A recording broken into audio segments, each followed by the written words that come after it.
बिरबल जी बताइए, लगातार 4-5 दिनों से आप एसडीएम कार्यालय के बाहर धरने पर बैठे हो, क्या कुछ मामला है? सर मामला ये है सर, घर के सामने अवैध गौशाला और कमर्शियल डेयरी है, जिसको लेके मैं बैठा हूँ। मैं ये चाह रहा हूँ कि वो अवैध गौशाला और कमर्शियल डेयरी वहाँ से बंद होनी चाहिए, क्योंकि गौशाला के संगठनों के माध्यम से हमें धमकियाँ दिलवाई जा रही है कि आप पशुओं को टच नहीं कर सकते, टच करोगे तो आपके ऊपर केस दर्ज कर देंगे। और उसमें मेन समस्या ये है सर, क्योंकि गौशाला का जो गेट है, जो कि एक तरीके से अवैध तरीके से टावर रूम में बढ़ा रखा है, उस गेट को हमेशा खुला रखते हैं, जिसकी वजह से पशु गली में खड़े होते हैं और जब पशुओं को साइड में करते हैं तो फिर केस की धमकी दिलवाते हैं। और जो मामला इसलिए ये रंजिश के तहत ये किया जा रहा है सर, क्योंकि आरोपी पक्ष के ऊपर SC/ST के तहत मुकदमा दर्ज है और आरोपी समझौते का दबाव बनाने के लिए हम हमें लगातार परेशान कर रहे हैं। कौन है आरोपी? आप किस प्रकार की कार्रवाई चाहते हैं? आरोपी का नाम सर राजदीप पुनिया। मैं सिर्फ कार्रवाई ये चाह रहा हूँ कि सर, अगर वहाँ से अवैध डायरी जो कि बिना परमिशन के चल रही है और गौशाला, वहाँ से अगर दोनों चीज़ें उठ जाएंगी तो समाधान ऑटोमेटिक अपने आप हो जाएगा। और अगर प्रशासन अभी इन बातों पे कोई गौर नहीं कर रहा है। मैंने काफ़ी बार शिकायतें कर चुका हूँ। मैं SDM साहब को कम से कम 10 बार ज्ञापन दे चुका हूँ, सेक्रेटरी साहब को दे चुका हूँ, चेयरमैन साहब को दे चुका हूँ, DC साहब के मान साहब को लिख चुका हूँ, मुख्यमंत्री जी को लिख चुका हूँ। बस बट बरवाड़ा का प्रशासन कोई भी किसी तरह की कार्रवाई नहीं कर आप रहा। पहले भी धरने पर बैठे थे, लेकिन आपको कुछ लिखित में देकर के नगर पालिका के द्वारा आपको उठा दिया गया था। जी सर। देखिए सर, यही तो सबसे बड़ी समस्या है। नगर पालिका ने लिखित में नोटिस दिया है आरोपी पक्ष को कि जो आप ये अवैध सिस्टम चला रहे हो, 3 दिन के अंदर अंदर इसको बंद करो। ये नोटिस दिया था 16 नवंबर को, और लगभग आज 1 महीना पूरा होने के बाद भी ना तो आरोपी पक्ष बंद करने को तैयार है, ना ही नगर पालिका या SDM बरवाड़ा दोबारा से उस पर कोई कार्रवाई करने को तैयार है। जबकि मुझे बोला गया था कि अगर बंद नहीं करेंगे तो अगले 3 दिन के अंदर अंदर हम इसको सील कर देंगे नगर पालिका की तरफ से। जी प्रदीप जी, लगातार 5-6 दिनों से दोबारा से बिरबल यहाँ धरने पर बैठे हैं, और पहले इनको एक लिखित में एक पत्र दिया गया था कि जो भी आरोपी पक्ष है उसके खिलाफ कार्रवाई जो हो। पत्रकार महोदय, बहुत धन्यवाद करता हूँ आप दोनों चैनल्स का कि समय समय पर आप गरीब इंसान की, मजदूर की, किसानों की, महिलाओं की आवाज़ को बुलंद करने का काम करते हैं। धन्यवाद। बात ये है कि सर, आप देख ही चुके हैं, बार बार आप इसके मुद्दे में बने हुए हैं। हमारा मतलब यही है कि जब बिरबल के ऊपर अगर आप झूठे केस दर्ज कराओगे तो इंसान कहीं ना कहीं जाके स्टैंड करेगा। बिरबल का ये कहना नहीं कि आप पशु मत रखो। अगर बिरबल के ऊपर आप जबरदस्ती केस दर्ज करवा रहे हो किसी के गाय के मारने का या भैंस के मारने का, और उसको अंदर भिजवाने का काम करते हो, तो फिर इंसान हाथ पे हाथ रख के तो नहीं बैठेगा। पहली बात तो ये कि वो अवैध रूप से चल रही है गौशाला, अवैध रूप से चल रही है। अगर मामला खत्म होता है तो आप, अगर आपके घर में डायरी है, उसको आप बाहर शिफ्ट कर लीजिए। छोटे बच्चे हैं, अगर घर से गाय भैंस निकलती है तो वो भी डर बना रहता है। दूसरी बात, बार बार एक दूसरे के ऊपर उन्होंने केस दर्ज करवाने का काम किया, झूठे पर्चे दर्ज कराने का काम किया, जिन्होंने यहाँ के जो DSP रोहतास सियाग जी ने कैंसिल करने का भी काम किया, जो झूठे पर्चे इनके ऊपर दर्ज करवाए थे। अब कभी बोलते कि हमारे ऊपर तेजाब फेंक दिया, कभी बोलते कि नुकीले हथियार से हमारी भैंसों के ऊपर या गायों के ऊपर हमारा हमला कर दिया। अब इस ढंग से जो गायों के संगठन, जो हिंदू संगठन हैं कुछ, जो पशुओं के लिए काम करते हैं, उनके द्वारा इनके ऊपर केस दर्ज करवाए गए। चलो ठीक है, अगर ये गलत काम करते हैं तो केस दर्ज होना भी चाहिए। मैं इस बात के ऊपर भी नहीं कहता कि ये गलत काम कर रहे तो केस दर्ज, लेकिन वो करे तो इससे अच्छा केस दर्ज होना चाहिए। झूठे केसों में फंसाने का जो षड्यंत्र चल रहा है वो सही नहीं है। दूसरा, यहाँ की नगर पालिका ने एक वो दिया है, लेटर दे दिया है कि आप तुरंत प्रभाव से जो अवैध रूप से जो चल रहा है उसको आप इसको निकालने का वहां से वो करें, बंद करने का काम करें।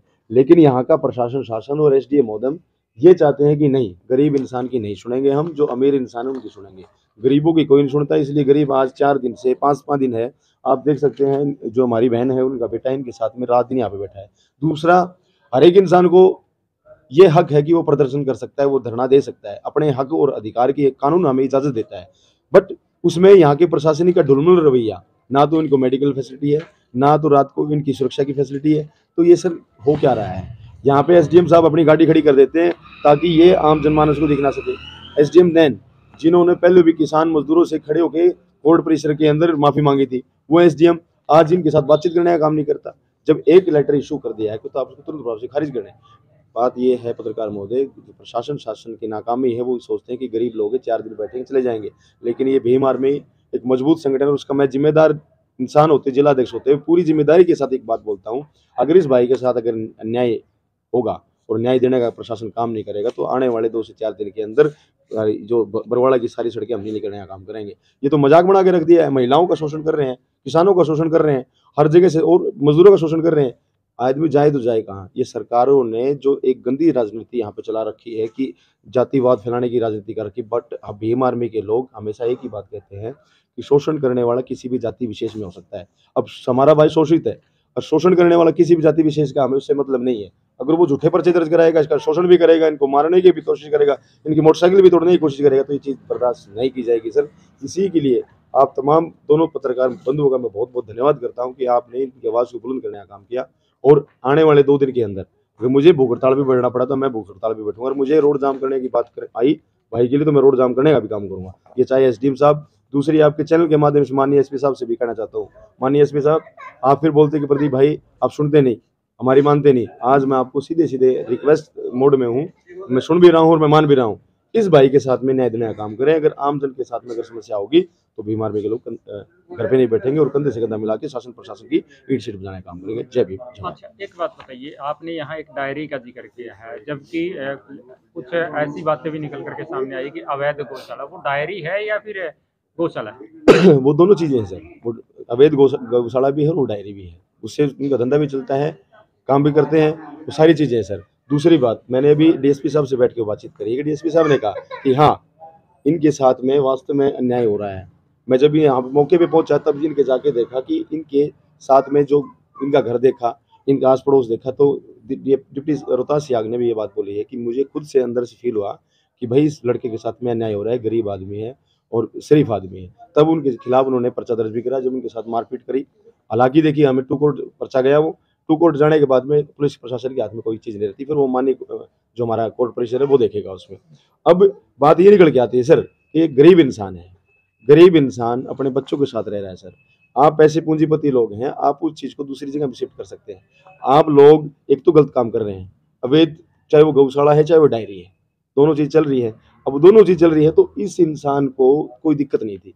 जब इस इंसान को उन्होंने कहा कि तुम हमारे भैंसों के ऊपर या हमारी गाय के ऊपर तेजाब डालने का काम करते हो, उनको नकीले हथियार से मारने का काम करते हो, तो झूठे पर्चे इनके खिलाफ दर्ज कराए, इसकी माँ का, इसके फादर का, इनके ऊपर, उनके ऊपर, और इनके ऊपर वो इन्होंने जमानत भी ली, इस पे जो जमानत भी ली इन्होंने। यहाँ पे रहते थे मेरे माँ जो माँ बाप यहाँ पे रहते नहीं तो तब भी उनका पर्चा दर्ज कराया, इन्होंने जमानत दी। उसके बाद फिर उनकी किसी महिला ने के ऊपर पर्चा दर्ज कराया, जिन्होंने डीएसपी रोहतास सियाग ने खारिज करने का काम किया कि झूठा पर्चा है। तो ये बार बार ये चीजें चलती रही सर। तो हाउ कैन बी पॉसिबल, एक दिन इंसान अपनी बात को रखेगा सर, और बात को रखने का तरीका एक होता है किसी अधिकारी के सामने जाके वो अपनी बात रखेगा, लेकिन अधिकारी मानता नहीं है। जब अधिकारी नहीं मानता तब आके इंसान रोड पे आता है, धरने प्रदर्शन करता है। इसलिए आप देख सकते हैं सर, छोटा सा बच्चा 5 दिन के साथ में अपने पिता और अपनी माँ के साथ में धरने पे बैठा हुआ है। तो आपके चैनल के माध्यम से एक तो मेरी ये है कि अगर 2 दिन के प्रशासन मान जाता तो ठीक है, नहीं तो तमाम भीम आर्मी के साथी और बहुजन संगठन जितने भी हमारे कंधे से कंधा मिला काम करते हैं, आपसे अपील है कि बरवाड़ा परिसर में पहुंचने का काम करें। धन्यवाद। सबसे पहले आपके चैनल का बहुत बहुत धन्यवाद करता हूं जिन्होंने इस भाई की आवाज़ को उठाने का काम किया, और मैं बहुजन एकता संगठन का प्रमुख ट्रस्ट होने के नाते इस भाई के पक्ष में आया हूं, और हम प्रशासन से गुहार लगाते हैं कि इनको जो निष्पक्ष जांच करके इनको न्याय दिला दें। हमारी इतनी ही प्रशासन से उम्मीद है कि ज़रूर न्याय दिया जाएगा।